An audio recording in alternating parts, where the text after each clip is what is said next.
Let me do the second half of what I want to do this morning with the second Sister City story. And it is a budding one, a new one. And some of you have heard about this, but it's our work with the Ukraine. Right, so when Eisenhower set up Sister Cities, I think the idea was a little more clear and present, right? The idea was one way to literally prevent wars is if cities talk to each other in all sorts of ways.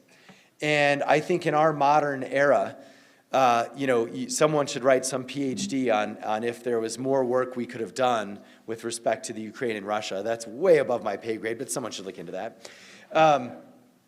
But today, we're playing catch-up. And of course, for us, it's about helping the Ukraine. How can Sister Cities also be a vehicle to help cities that are literally under attack? Now, I talked to all the mayors in the country about this about 2 weeks ago. And I will tell you, there were a couple of mayors who have a little bit of a global background, and they were very interested in this. But many of the other mayors, and these were hundreds of mayors, big, small cities all across the country, they were absolutely interested in this concept.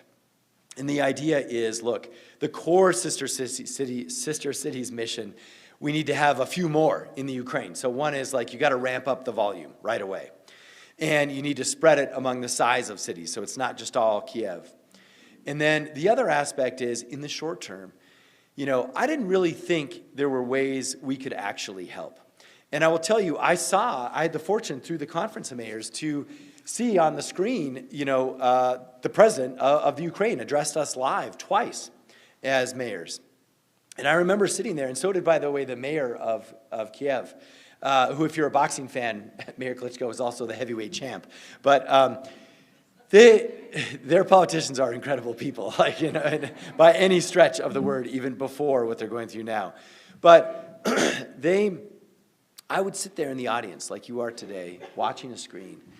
And I literally was like, this is a huge waste of their time. I was like, what we can do is not bother them with the Conference of Mayors address.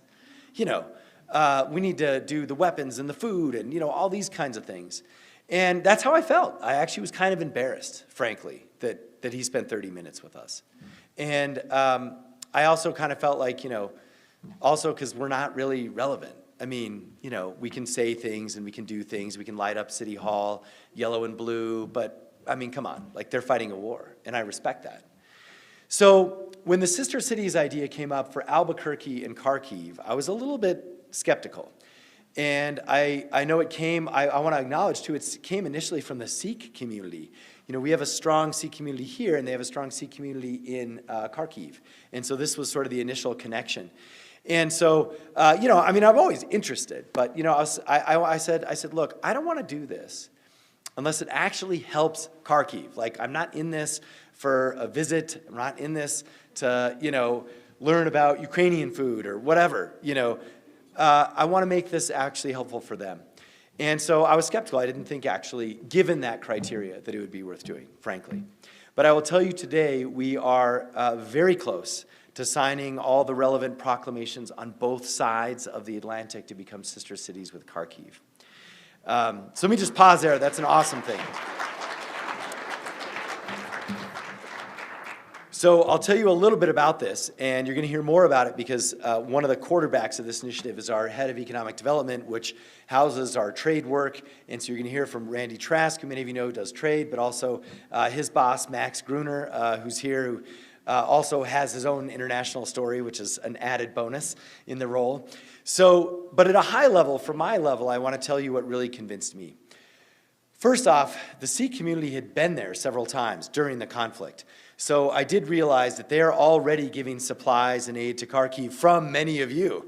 And many of you may know about this, but also from UNM and so forth. So we've actually already done some medical supplies deliveries through the Sikh community, which is an amazing thing. And I didn't know that was actually real. And it is. I want you to know it's real. I think they're on their second physical mission where they actually go there. And I've seen the pictures and everything. It's amazing. And then they were able to arrange a meeting with the mayor of Kharkiv and myself. And so what I wanted to focus on with him during that time was to make sure that we were not wasting his time. And I will tell you, I was wonderfully surprised. He viewed this as an absolute priority, even for his job as mayor. And the reason why, of course, like in the short term, is absolutely things like aid and awareness, very similar to why the president of the Ukraine addressed the mayors. And we've all seen the president of Ukraine on TV and whatnot. But it was the same for the mayor of Kharkiv.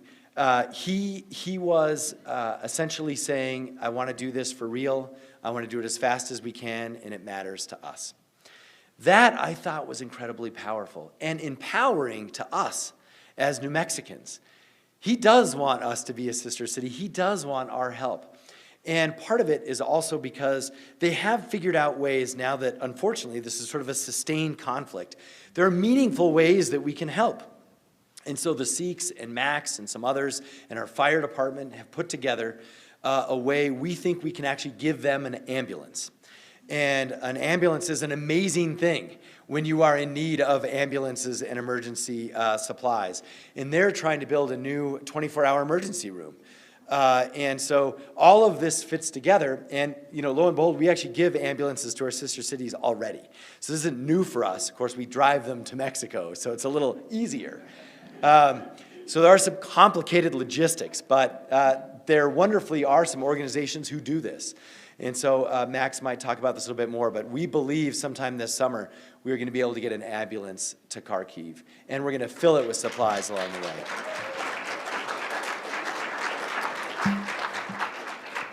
So let me close, I think, with this. We ended our conversation with a commitment to follow through.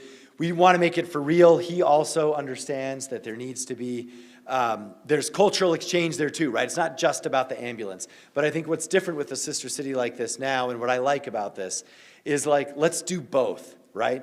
Let's help them with real needs today, but let's also honor what Sister Cities is all about in the long term.